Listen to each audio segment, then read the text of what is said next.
Kalau kita bicara masalah ekonomi Islam itu sebenarnya ada ranah-ranahnya ya. Jadi ada ranah keilmuannya. Jadi prinsip-prinsipnya itu sudah dirumuskan oleh para ulama, para ahli ekonomi Islam dan sebagainya. Jadi nanti mungkin yang saya sampaikan itu adalah ibaratnya prinsip-prinsip yang memang sudah disepakati pada umumnya oleh para ulama yang itu kemudian sudah dituangkan di dalam textbook atau buku-buku teks. Diskusi sharing ya tentang bagaimana prinsip ekonomi Islam, kemudian bagaimana penerapan dan sebagainya. Mungkin dari prinsip dasar ekonomi Islam itu nanti gambaran bigger picture-nya, gambarannya lebih besar, nanti mungkin akan muncul semacam clue-clue atau titik temu yang mana nanti mungkin bisa dirangkaikan ke koperasi syariah gitu kan. Daripada kita bingung, itu kita mengikuti rujukan-rujukan resmi gitu kan ya. Jadi rujukan-rujukan resmi seperti dari Bank Indonesia, dari Dewan Syariah Nasional MUI, dari universitas gitu kan, dari pondok pesantren. Jadi rujukan-rujukan resmi itu nanti akan menjadi salah satu guidance atau panduan dari kita daripada kemudian kita bingung dalam memahami ekonomi syariah gitu kan ya. Jadi memang sebenarnya ekonomi syariah ini adalah satu disiplin ilmu ya yang sudah berkembang sangat cepat sekali di akhir dasawarsa abad modern ini. Jadi kalau kita lihat ekonomi syariah ini sebenarnya ada di mana-mana kalau kita lihat. Tetapi orang mengembangkan ekonomi syariah itu sebenarnya ada dua perspektif ya. Pertama memang perspektif belief atau tauhid, percaya bahwasanya Islam itu ya harus kafah, tidak hanya mengatur persoalan ibadah mahdoh, sholat, haji dan sebagainya, tapi juga aspek-aspek yang lain. Yang kedua, orang mengembangkan ekonomi syariah itu ada interest atau lucrative motif atau profit motif.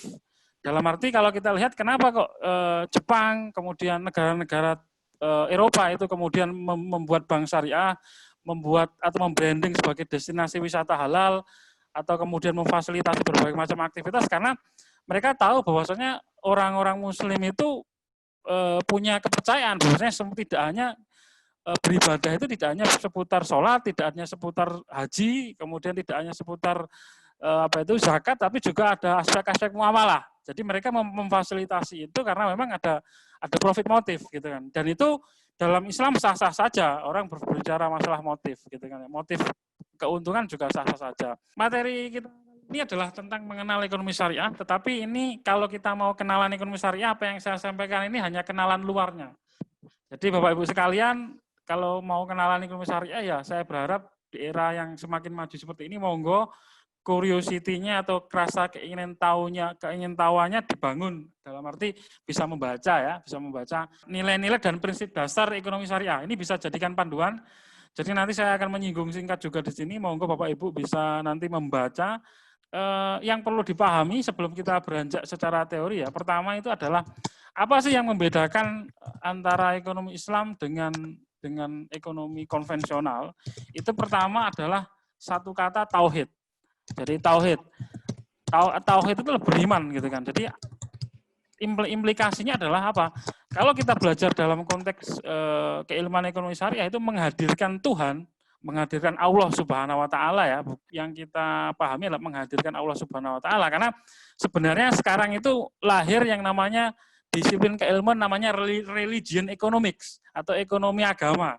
Jadi kalau kita menghadirkan Tuhan itu ada satu lagi ekonomi Buddha, Buddhist economics gitu kan. Jadi Tuhan yang kita maksud ya Tuhan Allah Subhanahu wa taala, bukan Tuhan yang lain gitu kan ya. Itu yang memang harus kita pahami karena ada Christian economics, ada Jewish economics dan sebagainya. Jadi yang dimaksud di sini adalah ekonomi Islam itu adalah ekonomi yang menghadirkan Tuhan dalam setiap aktivitas kehidupan gitu kan ya. Yang dimaksud nanti menghadirkan Tuhan Allah Subhanahu wa taala tentunya tidak bisa kemudian hanya Tuhan hadir gitu tidak. Tapi kita harus mengikuti bagaimana pandangan-pandangan ulama agar kita tidak tersesat gitu kan. Nanti di sana ada aspek keadilan, ada aspek empati, ada aspek kebersamaan, ada aspek dan sebagainya. Ada aspek ibadah dan sebagainya. Itu yang dimaksud itu. Ekonomi syariah pun pada akhirnya prinsipnya itu juga tidak akan mengurusi bagaimana berhidup di dunia saja, tetapi hidup di akhirat gitu kan. Jadi kalau kita lihat contohnya adalah kenapa kok kemudian umat Muslim dalam ekonomi Islam dianjurkan untuk bersedekah, berzakat, infak, sedekah. Karena percaya eternal life, percaya hidup yang abadi nanti setelah kehidupan di dunia ini nanti. Karena dengan bersedekah itu melapangkan kubur dan sebagainya. Apakah kemudian di dalam agama lain tidak ada sedekah? Ada. Saya sekarang lagi riset tentang the logic of generosity. Jadi logika orang itu berbuat baik. Dalam agama lain orang juga berbuat baik, berdonasi dan sebagainya. Tetapi apa yang melatar belakangi kita untuk berdonasi, kita percaya bahwasanya kita nanti setelah kehidupan di dunia ini akan hidup di alam lain gitu kan ya. Sehingga tuntunan-tuntunan berdonasi pun juga harus mengikuti kriteria-kriteria syariah gitu kan ya. Kalau kita lihat. Jadi nilai ketuhanan itu hadir di sana, tidak hanya aspek duniawi saja, tapi juga aspek akhirat itu juga harus dipikirkan.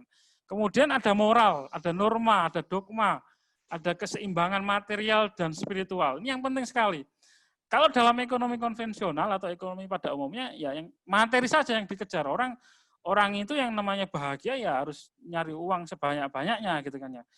Kemudian juga punya harta sebanyak-banyak, punya kekuasaan. Tapi kalau dalam ekonomi Islam harus menyeimbangkan gitu kan. Makanya dalam implementasi dalam implementasi tidak hanya dituntut untuk bekerja saja, tapi ada aspek ibadah, ada aspek sholat malam, ada aspek berpuasa, ada aspek bersedekah dan sebagainya. Karena itu memunculkan kebahagiaan spiritual yang diurusi bukan materi saja, tapi juga aspek spiritual. Jadi kalau kita lihat. Kemudian yang berikutnya adalah makosid syariah. Jadi makosid syariah itu adalah tujuan dari syariah. Jadi kalau kita lihat ulama kemudian bersepakat yang mana mengimplementasikan syariah itu ada 5 aspek ya. Nanti mungkin bisa kita breakdown satu persatu. Ada untuk tujuannya untuk kehidupan, untuk anak cucu, untuk agama, untuk kemudian keturunan, untuk ilmu dan sebagainya. Jadi kita menerapkan itu semua ya tujuannya ya untuk salah satunya untuk semua itu tadi.